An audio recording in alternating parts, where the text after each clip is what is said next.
अरे कवन डाल से उड़ल चिड़ैया कवन डाल पे जाए। अरे कवन डाल से दाना चुग के कवन राग में गाए, बोलो हई रे हाँ।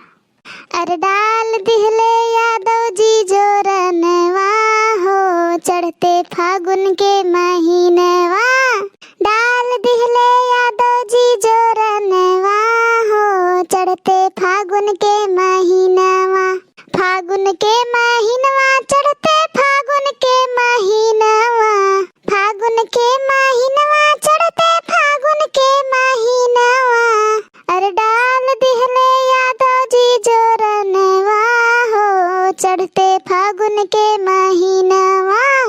अरे डाल दिहले यादव जी जोरनवा हो, चढ़ते फागुन के